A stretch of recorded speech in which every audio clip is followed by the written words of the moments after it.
Hello students, Kumar study circle में आप सबका स्वागत है। आबकारी आरक्षक भर्ती परीक्षा को आगे बढ़ाते हुए आज के वीडियो का हमारा टॉपिक होगा भारतीय संविधान। इसमें अति महत्वपूर्ण प्रश्न को यहाँ पर लेके आया हूँ।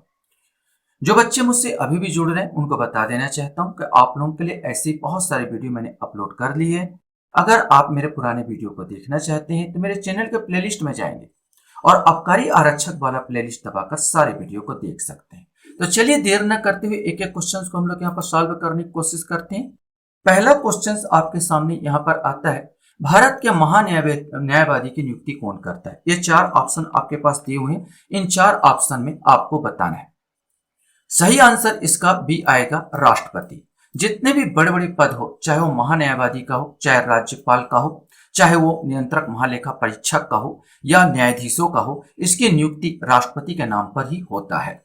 राज्य मंत्रिपरिषद किसके प्रति उत्तरदायी होती है। चार ऑप्शन आपके पास है, बताना है। सही आंसर इसको आपको बताना है, सही आंसर सी आएगा, विधानसभा। राज्य मंत्रिपरिषद विधानसभा के प्रति उत्तरदायी होती है। हमारे यहाँ पर उत्तरदायी शासन व्यवस्था है। उत्तरदायी शासन व्यवस्था जिस प्रकार हम केंद्र की बात कर लिया जाए तो केंद्र में जो मंत्रिपरिषद है लोकसभा के प्रति उत्तरदायी होती है, उसी प्रकार राज्यों में जो मंत्रिपरिषद होती है वो विधानसभा के प्रति उत्तरदायी होती है। भारत के महान्यायवादी को कौन हटा सकता है। राष्ट्रपति, राज्यपाल, मुख्य न्यायाधीश, ये लोकसभा अध्यक्ष।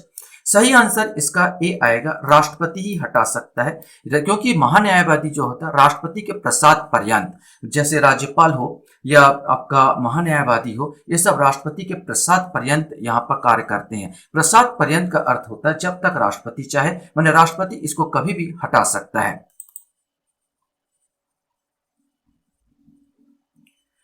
नेक्स्ट क्वेश्चन आपके सामने, राज्यसभा और लोकसभा की संयुक्त बैठक कौन बुलाता है। राष्ट्रपति, प्रधानमंत्री, लोकसभा अध्यक्ष या राज्यसभा अध्यक्ष, इसमें से कोई एक आएगा। सही आंसर इसका ए आएगा, राष्ट्रपति। राष्ट्रपति जो संयुक्त अधिवेशन बुलाता है ये काम राष्ट्रपति को होता है। भारत के राष्ट्रपति को पद से कौन हटा सकता है। लोकसभा, संसद, प्रधानमंत्री या मुख्य न्यायाधीश। भारत के राष्ट्रपति को पद से केवल संसद के द्वारा हटाया जा सकता है। संसद अंतर्गत आता है, लोकसभा भी आ जाएगा और राज्यसभा भी आ जाएगा। और इसको हटाने के लिए आपको 2/3 बहुमत की आवश्यकता होती है। 2/3 बहुमत से पास होना चाहिए, चाहे लोकसभा में पास हो चाहे राज्यसभा में पास हो। जो पहले जो जहां पर भी आया, चाहे लोकसभा में आया तो राज्यसभा में जाएगा, और राज्यसभा में आया तो लोकसभा में जाएगा। और इस प्रकार दोनों जगह 2/3 बहुमत से पास होने के बाद ही राष्ट्रपति को पद से हटाया जा सकता है। अभी तक किसी भी राष्ट्रपति के खिलाफ महाभियोग नहीं लाया गया। हाँ, उपराष्ट्रपति जो धनखड़ साहब है, जो उपराष्ट्रपति से आपने इस्तीफा दे दिया है, उनके खिलाफ जरूर आया था उपराष्ट्रपति के खिलाफ महाभियोग का जो पूरा कंप्लीट नहीं हुआ था वो प्रोसेस, लेकिन इतना है आया जरूर, लगा जरूर था उनके खिलाफ। अभी उन्होंने इस्तीफा दे दिया, लेकिन राष्ट्रपति के खिलाफ कभी भी महाभियोग नहीं आया है।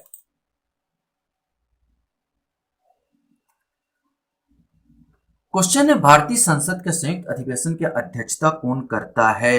राष्ट्रपति, उपराष्ट्रपति, स्पीकर लोकसभा या लोकसभा के विपक्ष के नेता, इसमें से आपको बताना है। सही आंसर स्पीकर लोकसभा आएगा। संयुक्त अधिवेशन, अब यहां पर आएगा संयुक्त अधिवेशन जिसमें लोकसभा और राज्यसभा दोनों का होता है। बुलाने का काम राष्ट्रपति करेगा, लेकिन अधिवेशन जो करेगा, उसकी अध्यक्षता जो करेगा वो स्पीकर लोकसभा का होगा। लोकसभा का जो सभापति होता है वही इसका अध्यक्षता करता है।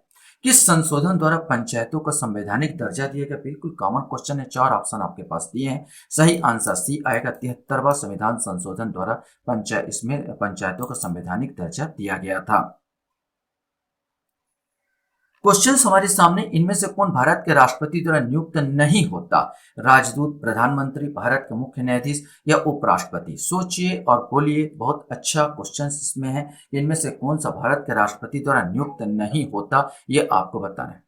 सही आंसर इसमें आएगा उपराष्ट्रपति। उपराष्ट्रपति का भाई चुनाव होता है, यद्यपि प्रधानमंत्री का चुनाव नहीं होता। प्रधानमंत्री जो सदस्य जरूर लोकसभा का होगा, लेकिन लोकसभा का जो सदस्य होता उन्हीं में से, जो लोकसभा का जो सदस्यों में से जो बहुमत दल के नेता है उन्हीं को नियुक्त करता है कौन, राष्ट्रपति। तो भारत का मुख्य न्यायाधीश हो, चाहे राजदूत हो, चाहे प्रधानमंत्री, इनकी नियुक्ति राष्ट्रपति के द्वारा की जाती है, लेकिन उपराष्ट्रपति का चुनाव होता है। अभी उपराष्ट्रपति ने इस्तीफा दे दिया है तो अभी चुनाव यहाँ पर होगा, उपराष्ट्रपति का चुनाव भी यहाँ पर जल्द ही 6 महीने के अंदर भरा जाना जरूरी है, तो यहाँ पर किया जाएगा। विभिन्न राजनीतिक दलों की स्वीकृति राष्ट्रीय पार्टी अथवा प्रादेशिक पार्टी के रूप में कौन प्रदान करता है? राष्ट्रपति, चुनाव आयोग, पार्लियामेंट या मंत्रिमंडल? इसमें से कोई एक बताना है। अब यहाँ पर राष्ट्रपति नहीं लगा होगा, स्वीकृति कौन करता है? चुनाव आयोग देता है। तो यहाँ पर सही उत्तर इसका 9 में का बी आएगा। क्वेश्चन हमारे सामने यहाँ पर आता है, भारतीय नागरिकों को मौलिक कर्तव्य कितने हैं? 9, 10, 11, 15। सही आंसर वर्तमान में 11 मौलिक कर्तव्य है। पहले 10 थे, लेकिन वर्तमान में 11 मौलिक कर्तव्य हैं। शिक्षा का अधिकार को और जोड़ दिया गया इसमें। राज्यसभा में सदस्यों की अधिकतम संख्या आपको बताना है, 243, 245, 250 या 255। इसमें से कोई एक आएगा। राज्यसभा के सदस्यों की अधिकतम संख्या सी आएगा, 250 हो सकती है। भारत के राष्ट्रपति जिन सदस्यों द्वारा चुने जाते हैं वे होते हैं लोकसभा, राज्यसभा, पार्लियामेंट एवं राज्य विधानसभाओं के जनता प्रतिनिधियों के। सही आंसर सी आएगा। पार्लियामेंट माने संसद और राज्य विधानसभाओं के, माने संसद माने इसमें लोकसभा और राज्यसभा दोनों आता है, लोकसभा और राज्यसभा दोनों आता, प्लस विधानसभा भी यहाँ पर। और एक चीज और याद रखेंगे, इसमें चाहे लोकसभा और राज्यसभा या विधानसभा सबके निर्वाचित प्रतिनिधि मतदान में भाग लेंगे। इसमें जो नॉमिनेट होते हैं वो भाग नहीं लेते, इसमें याद रखना। पार्लियामेंट में हाँ, उपराष्ट्रपति के बारे में बता देना चाहता हूँ, उपराष्ट्रपति में केवल पार्लियामेंट ही पे वोटिंग होगा, पार्लियामेंट से ही वोटिंग होगा। और इसमें विधानसभा उपराष्ट्रपति में भाग नहीं लेते हैं, याद रखना। केवल पार्लियामेंट के माने लोकसभा और राज्यसभा लेंगे, और तो और नॉमिनेट भी इसमें भाग लेते हैं। उपराष्ट्रपति बस अंतर है, नॉमिनेट भी इसमें भाग लेंगे। राष्ट्रपति में पार्लियामेंट मतलब लोकसभा और राज्यसभा, और विधानसभाओं के जो चुने हुए सदस्य वही भाग लेंगे, नॉमिनेट जो होते हैं वो भाग नहीं लेते। इतना दिमाग में रखना। क्वेश्चन हमारे सामने यहां पर आता है, किसी भी राजनीतिक दल को राष्ट्रीय दल बनाने के लिए कितने राज्यों की मान्यता जरूरी है? 4, 6, 9 या 12? सही आंसर इसका ए आएगा। 4 राज्यों का राष्ट्रीय दल माने यहाँ पर 4 राज्यों में मान्यता इसको जरूरी राष्ट्रीय दल के रूप में उसको मान्यता होनी चाहिए। इसके अलावा भी सोच लीजिए, उसको लोकसभा में कम से कम 6%, जितना लोकसभा में 6% उसको वोट मिलना चाहिए, और कम से कम 4 सीटें जीती होनी चाहिए। बस इतने से काम नहीं चलेगा। ये 4 यहाँ पर ऑप्शन के अनुसार 4 राज्य ठीक था, 4 राज्य। इसके अलावा लोकसभा में 6% उसके पास वोटिंग होनी चाहिए, 6% वोटिंग, और कम से कम 4 सीटें उसके पास होनी चाहिए। भारतीय संविधान का कौन सा भाग राज्यों के लिए नीति निर्देशक करने वाले तत्वों को उल्लेख करता है? 1, 2, 3 या 4? 4 में उल्लेख है नीति निर्देशक तत्वों के बारे में।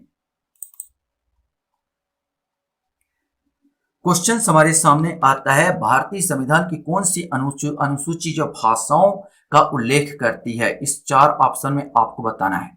सही आंसर बी आएगा। 8वीं अनुसूची भाषाओं से संबंधित है।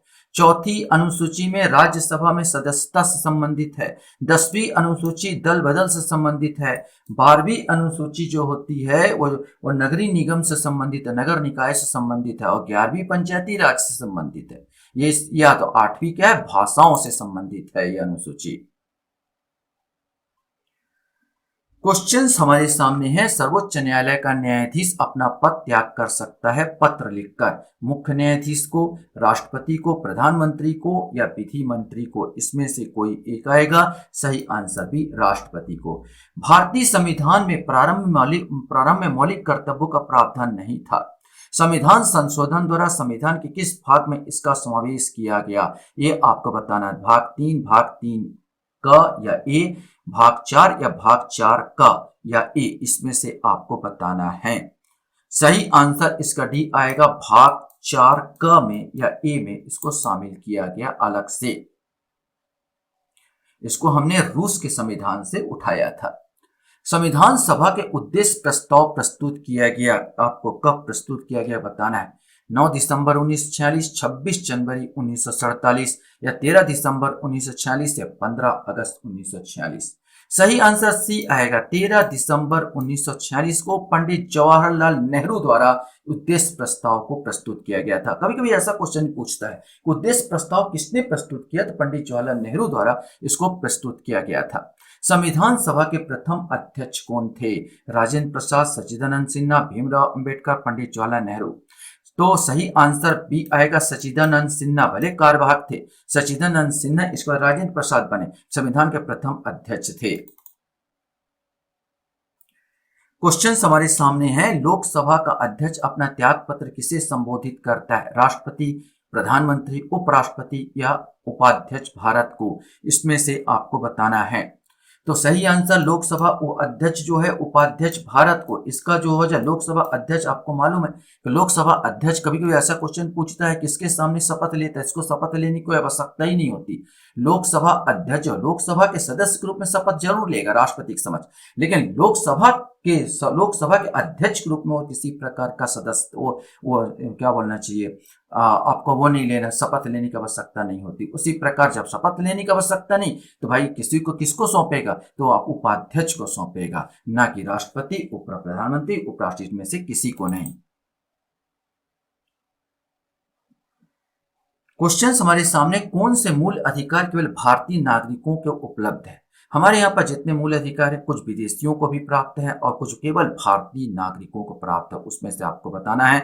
इसमें 4 ऑप्शन आपके पास है, इनमें से कोई एक इसमें आएगा। सही आंसर ए आएगा, अनुच्छेद 15, 16, 19 और 29। 15 लिंग, धर्म, जन्म, भाषा, इसके आधार पर किसी प्रकार का विभेद नहीं। 16 लोक अवसर, जो आप जो कंपटीशन दिलाते हो उसमें अवसर की समता दिया जाएगा। 19 आपकी स्वतंत्रता का अधिकार है और 29 अल्पसंख्यकों का अधिकार है। ये केवल भारत के मूल जो नागरिक है उनके लिए है। सत्य कथन को चुनिए। वित्त आयोग संवैधानिक निकाय, वित्त आयोग का संसद नियुक्त करती है। वित्त आयोग 5 सदस्य होते हैं, हर 6 वर्ष बाद वित्त आयोग रिपोर्ट पेश कर सकती है, बताना है आपको।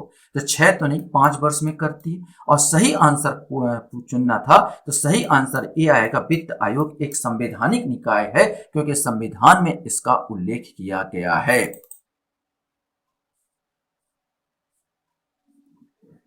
क्वेश्चन हमारे सामने है, भारत का कोई नागरिक अपनी नागरिकता खो देगा यदि वह, अब इसमें से 4 ऑप्शन है, भारतीय नागरिकता का परित्याग करता है, स्वेच्छा से किसी अन्य देश की नागरिकता प्राप्त करता है, किसी अन्य देश के नागरिक से विवाह करता है, सरकार की आलोचना करता है। तो इसमें से आपको बताना कौन सी कंडीशन है जिसमें वो नागरिकता खो देगा, इसमें से आपको बताना है।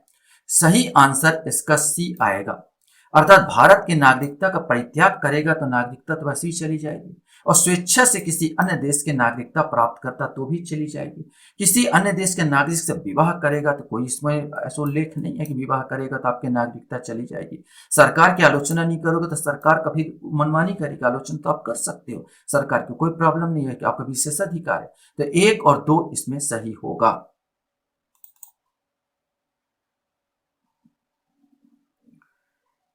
क्वेश्चन से, राज्यसभा में वर्तमान में कितने सदस्य? अब ये हमने इसलिए पहले जवाब नहीं दिया कि आपसे पूछा गया कि अधिकतम कितने, 250, लेकिन वर्तमान में कितने? तो वर्तमान में इसमें 245 सदस्य हैं। संविधान निर्माण हेतु संविधान सभा का सदस्यों द्वारा हस्ताक्षर कब किया गया था? इसमें से आपको बताना है। ऑप्शन आपके पास दिया हुआ है कि कब इसमें हस्ताक्षर हुए थे। सही आंसर इसका बी आएगा, 1949 ईस्वी में हस्ताक्षर हुए। क्वेश्चंस आपके सामने, राज्य में राष्ट्रपति शासन किस अनुच्छेद के तहत लगाया जाता है? 352, 356, 360, 365। अब इसमें से आपको चुनना है कौन सा होगा।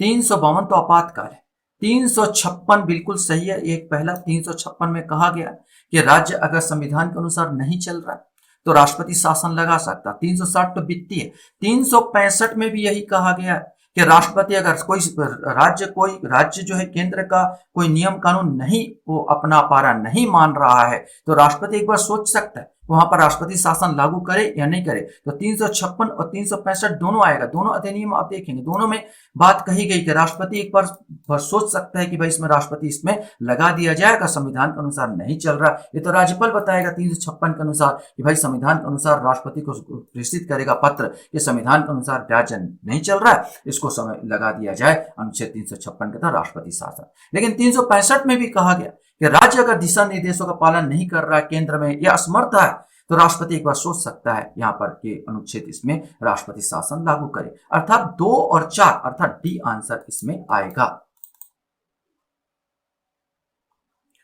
क्वेश्चन हमारे सामने यहाँ पर आता है कि पंचायती राज लागू करने वाला पहला 2 राज्य कौन सा है। इनमें से आपके पास है ऑप्शन, आप सोचिए और आप बताइए। सही आंसर इसका डी आएगा, राजस्थान और आंध्र प्रदेश। राजस्थान में 2 अक्टूबर 1969 में लगा था और आंध्र प्रदेश में ये लागू हुआ 11 अक्टूबर 1969 में। बस दो दिन का अंतर है, एक दो और 11, मैंने एक 2 का हुआ, एक 11 का, मैंने 7-8 दिन का अंतर है, ज्यादा अंतर नहीं। क्वेश्चन आपके सामने है, आपातकाल की घोषणा होने के 1 महीने के अंदर किस संस्था में पारित होना जरूरी है। राज्यसभा, लोकसभा, दोनों सदन या सर्वोच्च न्यायालय, इसमें से आपको बताना है। सही आंसर इसका सी आएगा। इसमें दोनों में आपको पेश करना होगा। आपातकाल की घोषणा होने के 1 महीने के अंदर आपको प्रूफ करना होगा कि आपातकाल सही है। 2/3 2/3 बहुमत से लोकसभा में भी जाएगा और राज्यसभा में भी जाएगा, और जब पास होने के बाद वो 6 महीने में ऑटोमेटिक फिर से लग जाएगा।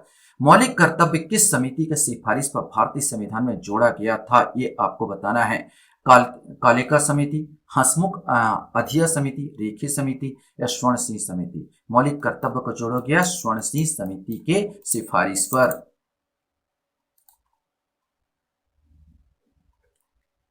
क्वेश्चंस आपके सामने, नीति आयोग का अध्यक्ष होता है, 4 ऑप्शन आपको बताया गया है, इसमें से आपको छांटना है। सही आंसर ए आएगा, प्रधानमंत्री होता है नीति आयोग का अध्यक्ष।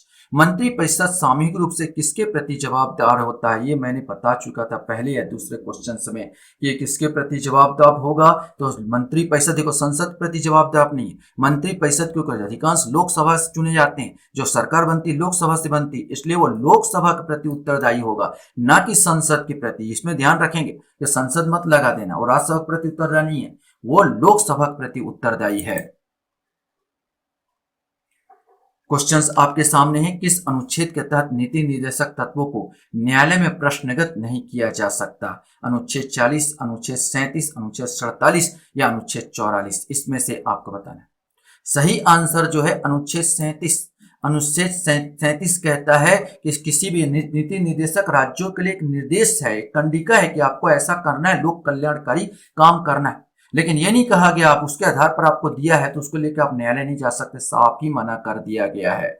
40 में तो पंचायती राज से संबंधित है। अनुच्छेद 47 में तो आपका वो है कि भाई मादक द्रव्य का प्रयोग नहीं किया जाएगा, और अनुच्छेद 44 है कि सबके लिए एक ही न्याय व्यवस्था हो, इसके लिए व्यवस्था किया गया। 37 में बस बोला गया है कि आप इसको न्यायालय में नहीं ले जा सकते।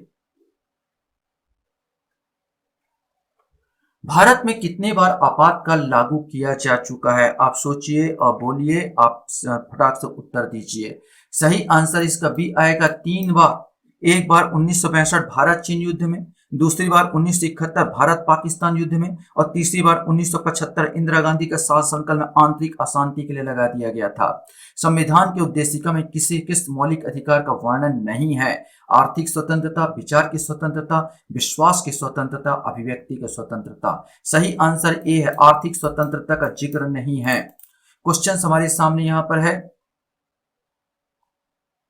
पंचायती राज की व्यवस्था के संबंध में संबंधित समिति कौन सी है, इसमें से आपको बताना है कि कौन सा पंचायती राज से संबंधित समिति है। मल्होत्रा समिति, रेखा समिति, बलवंत राय मेहता समिति, देशमुख समिति। ये भी कॉमन क्वेश्चन है, बलवंत राय मेहता समिति। उद्देशिका में 42वें संविधान संशोधन में कौन सा शब्द जोड़ा गया। समाजवाद, धर्मनिरपेक्ष, लोकतांत्रिक, समाजवाद, पंथ निरपेक्ष अखंडता, समाजवाद, लोकतंत्र, अखंडता, इनमें से सभी, इसमें से आपको बताना है और सोचना है। सही आंसर जो आएगा बी, समाजवाद, पंथ निरपेक्ष और अखंडता जोड़ा गया है। क्वेश्चन है, भारत के में राष्ट्रपति को किस प्रकार पदच्युत किया जाता है। तो विधायी प्रक्रिया, न्यायिक प्रक्रिया, संसदीय प्रक्रिया, उपरोक्त में से कोई नहीं। तो आपको बताना जो प्रक्रिया मैंने बताया है किस प्रक्रिया के अंतर्गत आएगा। तो भाई संसद में होता है, लोकसभा या राज्यसभा, तो कौन सा प्रक्रिया होगा, संसदीय प्रक्रिया होगा ये। क्वेश्चन हमारे सामने आता है, भारत का राष्ट्रपति किस प्रकार वीटो का प्रयोग करता है। वैशेषिक वीटो, आत्यांतिक अधिकार, निलंबनकारी वीटो या पॉकेट वीटो। सही आंसर ए आएगा, विशेषिक अधिकार होता है। विशेषिक अधिकार माने वीटो एक प्रकार की यह है कि जो भी संसद में पेश होता है, संसद में कोई कानून अगर बनता है तो राष्ट्रपति के हस्ताक्षर के लिए जाता है और राष्ट्रपति का एक अधिकार है, उसको अगर पसंद नहीं है तो लौटा सकता है और लौटाने के बाद फिर से अगर संसद उसको जस के तस भेज देती, इस बार वो राष्ट्रपति बाध्य होता है कि उस पर हस्ताक्षर करे। लेकिन राष्ट्रपति को यह नहीं बोलेगा कब लौटाना है। अगर राष्ट्रपति उस विधेयक को चुपचाप अपने पास रख लेता है तो वो वीटो पावर कहलाता है। इसमें पेप्सू विनियोग विधेयक में राष्ट्रपति ज्ञानी जेल सिंह ने सबसे पहले इसका प्रयोग किया था। या डाक विधेयक बोले या पेप्सू विनियोग विधेयक बोलो, इसको बोलते हैं वैशेषिक अधिकार। तो ये वीटो का अधिकार ए आएगा।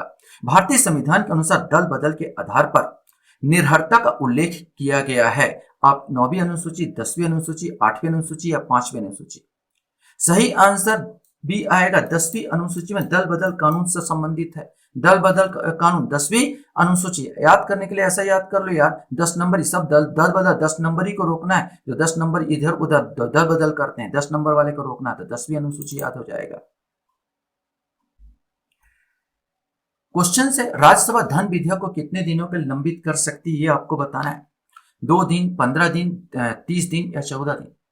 सही आंसर डी आएगा, 14 दिन। धन विधेयक में एक ऐसा हुआ है कि धन विधेयक यद्यपि कौन डिसाइड करता कौन सा धन विधेयक कौन सा ये सामान्य विधेयक है, तो लोकसभा अध्यक्ष डिसाइड करेगा कौन धन विधेयक है कौन सामान्य विधेयक है। धन विधेयक में यह है कि भाई राज्यसभा में पेश नहीं होता, इसको लोकसभा में ही पेश करना होगा। केवल खाना पूर्ति के लिए राज्यसभा में जाएगा, ज्यादा से ज्यादा 14 दिन रोक सकता है, बाकी तो पास हो जाता है। संविधान की उद्देशिका में समाजवादी एवं धर्मनिरपेक्ष शब्द कब जोड़े गए? यहाँ पर बाद में पंथ निरपेक्ष कर दिया गया था। यह धर्म निरपेक्ष को पहले जोड़ा गया था, बाद में इसको पंथ निरपेक्ष कर दिया गया था। 41वें संविधान संशोधन, 44वें संविधान संशोधन, 46वें या 42वें, इसमें से आपको बताना कौन सा संविधान संशोधन में ये किया गया था। सही आंसर डी आएगा। ये 42वें संविधान संशोधन में सबसे पहले समाजवादी और धर्म निरपेक्ष शब्द जोड़ा गया, बाद में दिक्कत हुई तो इसको पंथ निरपेक्ष किया गया। क्वेश्चन से कोई व्यक्ति अगर राज्य विधायिका का सदस्य नहीं है तो वह खालिस्तान के लिए मुख्यमंत्री नियुक्त किया जा सकता है एवं उक्त निर्धारित समय में उसे राज्य विधायिका तो निर्वाचित होना है, अन्यथा वह मुख्यमंत्री नहीं रहेगा। इसका उत्तर मैं समझाते हुए बता चुका था। कोई भी चीज, चाहे राष्ट्रपति हो चाहे प्रधानमंत्री हो, चाहे वो जो राष्ट्रपति नहीं सो, जो अगर आपको प्रधानमंत्री बनना है या कोई ये बनना है, क्या बोलना चाहिए, मुख्यमंत्री बनना है, कोई मंत्री बनना है तो बन सकते हो, लेकिन 6 महीने से ज्यादा नहीं बन सकते। 6 महीने में आपको कोई ना कोई सीट आपको जीतना होगा। राष्ट्रपति उपराष्ट्रपति के लिए नहीं, केवल किसके लिए? ये विधायिका या इसमें जो मंत्री बनते हैं मंत्रीगण के लिए बताया गया है।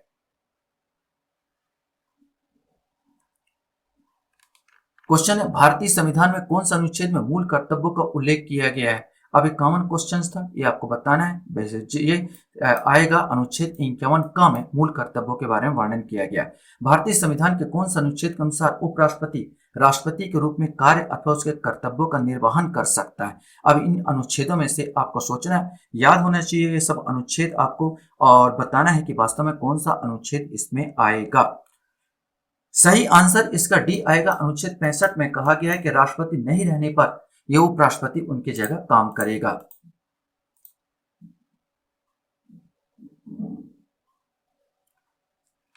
क्वेश्चन, निम्नलिखित में से कौन सा कथन भारत के उपराष्ट्रपति चुने जाने की अर्हता के संबंध में सही नहीं है? अभी धनखड़ साहब ने त्याग पत्र दिया, अब उनमें से आपको बताना है। वह भारत का नागरिक होना चाहिए, वह 35 वर्ष का आयु पूर्ण कर चुका होना चाहिए, वह लोकसभा के सदस्य निर्वाचित होने के लिए अहिर्त हो, वह कोई लाभ का पद धारण न करता। अब इसमें पूछा था सही नहीं है तो सी आएगा। लोकसभा नहीं, उनके लिए राज्यसभा का लिए नियम है, वह राज्यसभा का सदस्य निर्वाचित होने के लिए अहिर्त होना चाहिए। क्वेश्चन हमारे सामने है, भारतीय संविधान का अनुच्छेद 123 राष्ट्रपति को शक्ति देता है आपातकाल की घोषणा करने का, मृत्युदंड देने का, संसद द्वारा पास किए गए बिल को सहमति देने का, या संसद के विश्रांति काल में अध्यादेश जारी करने का। सही आंसर डी आएगा। यह अध्यादेश से संबंधित है।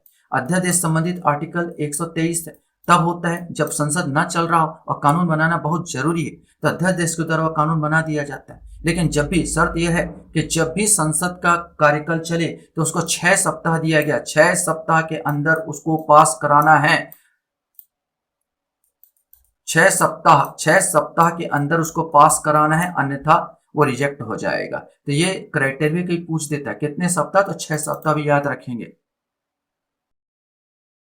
आपके पास प्रश्न है, आपातकाल की उद्घोषणा हो तब निम्नलिखित में से कौन से मूल अधिकारों को छोड़कर अन्य सभी मूल अधिकारों के प्रवर्तन के लिए न्यायालय में जाने का अधिकार निलंबित रहता है? आर्टिकल 20, आर्टिकल 21, अनुच्छेद 21, अनुच्छेद 22, अनुच्छेद 19, अनुच्छेद 20 या अनुच्छेद 15 या अनुच्छेद 16? इसमें से कोई एक आएगा। सही आंसर ए आएगा, अनुच्छेद 20 और अनुच्छेद 21।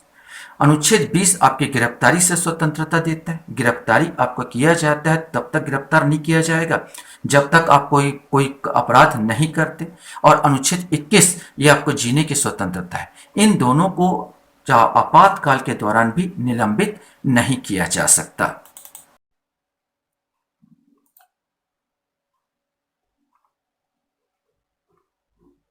क्वेश्चन हमारे सामने यहाँ पर आता है, राज्यसभा के सदस्यों को चुनाव की प्रक्रिया ग्रहण की गई है जापान के संविधान से, दक्षिण अफ्रीका के संविधान से, संयुक्त राज्य अमेरिका के संविधान से या आयरलैंड के संविधान से? इसमें से कोई एक आएगा।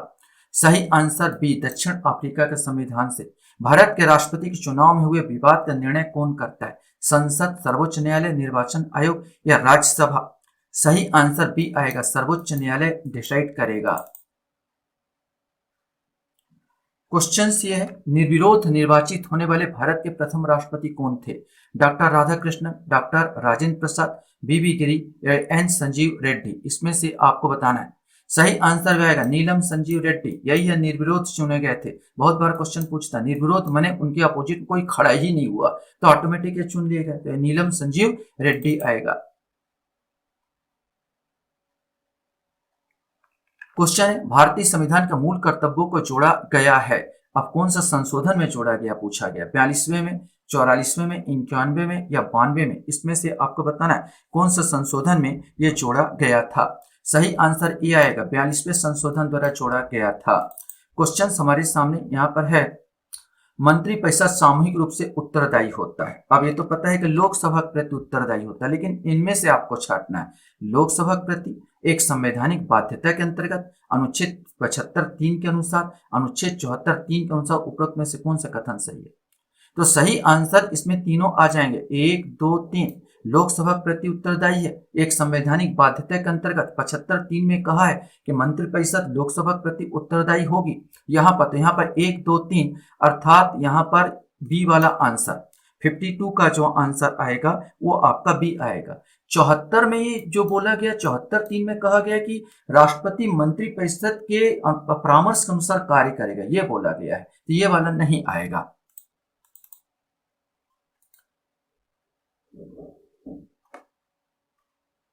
क्वेश्चन है, भारत का प्रधानमंत्री बनने के लिए न्यूनतम आयु कितनी होनी चाहिए? ये आपको बताना है। अधिकतम तो कोई नहीं है, न्यूनतम आपको बताना है। सही आंसर भी आएगा, कम से कम 25 वर्ष आपकी आयु होनी चाहिए। लोकसभा में खड़े होने के लिए 25 वर्ष की आयु होनी चाहिए। यहाँ तो 53 का जो आंसर आपका आएगा वो 25 वर्ष। राज्यसभा के लिए 30 वर्ष और लोकसभा के लिए 25 वर्ष आपकी आयु होनी ही चाहिए। क्वेश्चन है, भारतीय संविधान के किस अनुच्छेद के अंतर्गत भारत के नियंत्रक या महालेखा परीक्षक की नियुक्ति होती है? ये आर्टिकल्स आपका दिया है, आपको बताना है और सोचना है। सही आंसर सी है, अनुच्छेद 148 में नियंत्रक महालेखा परीक्षक। नियंत्रक महालेखा परीक्षक भारत के आय और व्यय का लेखा जोखा का काम है, लेखा जोखा का निरीक्षण करता है कि सही है या गलत है। क्वेश्चन हमारे सामने, निम्नलिखित में से किसे संसद के दोनों सदनों में बोलने एवं अन्य कार्यवाही में सम्मिलित होने एवं किसी भी संसदीय कमेटी का सदस्य होने का अधिकार तो है परंतु उसे वोट देने का अधिकार नहीं है? ऑप्शन आपके पास दिए हुए हैं और आप सोचिए और लगाइए, बहुत बार क्वेश्चन पूछा गया है। सही आंसर है भारत का अटॉर्नी जनरल, महान्यायवादी। ये कोई भी सदन में बोल सकता है, लोकसभा में या राज्यसभा में बोलने का अधिकार है, बैठने का अधिकार है, कार्यवाही में भाग लेने का अधिकार है, लेकिन वो वोटिंग नहीं कर सकता। क्वेश्चन हमारे सामने यहां पर है, निम्नलिखित में से कौन लोकसभा के सत्र का अवसान करने के लिए अधिक प्राधिकृत है? ये आपको बताना है। लोकसभा का अध्यक्ष, महान्यायवादी, संसदीय कार्य मंत्री या राष्ट्रपति? याद रखेंगे, अवसान जो होगा राष्ट्रपति द्वारा होगा। सम्मेलन जो कर रहा है वो लोकसभा अध्यक्ष कर रहा है, लेकिन कौन लोकसभा का जो भी है उसका अवसान होगा तो पहले जब भी लोकसभा का आता है तो बुलाया जाता है, तो राष्ट्रपति से शुरुआत होता है और भाषण देने के बाद राष्ट्रपति चला जाएगा। जब एंड होगा, उसका अवसान होगा, तो भी राष्ट्रपति बुलाया जाएगा और फिर मिलेंगे करके राष्ट्रपति भाषण देने के बाद फिर वो खत्म होता है। ये दोनों चीजें में राष्ट्रपति ही करेगा, चाहे उसका बुलाने का काम हो चाहे उसका अवसान का काम हो। क्वेश्चन हमारे सामने, निम्नलिखित कथनों पर विचार कीजिए। केवल राज्यसभा में यह शक्ति निहित है कि वह घोषणा करे कि राज्य सूची में से किसी विषय के संबंध में राष्ट्रीय हित में संसद विधि बना सकती है। आपातकाल की उद्घोषणा का अनुमोदन करने वाले संकल्प केवल लोकसभा द्वारा पारित किए जाते हैं। उपरोक्त में से कथन में कौन सा सही है? तो भाई दोनों जगह पारित होते हैं, ये तो गलत हो जाएगा, केवल एक वाला सही है। तो यहाँ पर ए आंसर आएगा, केवल एक यहाँ पर सही है।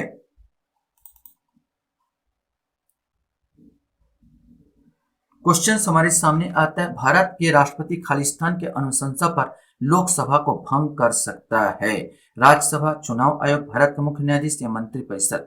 सही आंसर डी आएगा, मंत्रिपरिषद के अनुशंसा पर, विशेषकर प्रधानमंत्री या मंत्रिपरिषद के अनुशंसा पर लोकसभा को भंग कर सकता है। लोकसभा का अध्यक्ष अपना त्यागपत्र संबोधित करता है, ये आप बताना है। क्वेश्चन रिपीट हो रहा है, ये पहले बताया जा चुका। लोकसभा उपाध्यक्ष को ये क्या करेगा, अपना संबोधन करेगा और वो देगा।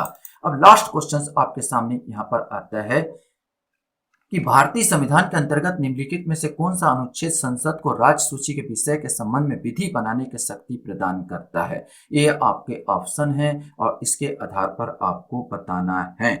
सही आंसर डी आएगा, अनुच्छेद 249। अगर राष्ट्रीय हित में हो, अगर राज्य सूची में भी, राज्य सूची का अधिकार राज्यों का है, लेकिन राष्ट्रीय हित में हो और राज्यसभा को यह शक्ति है कि राष्ट्रपति को बोल सकती कि राष्ट्रीय हित में है और राज्य सूची के समय कानून बनाए, तो यह बनाया जा सकता है। यह शक्ति प्रदान करती 249 में।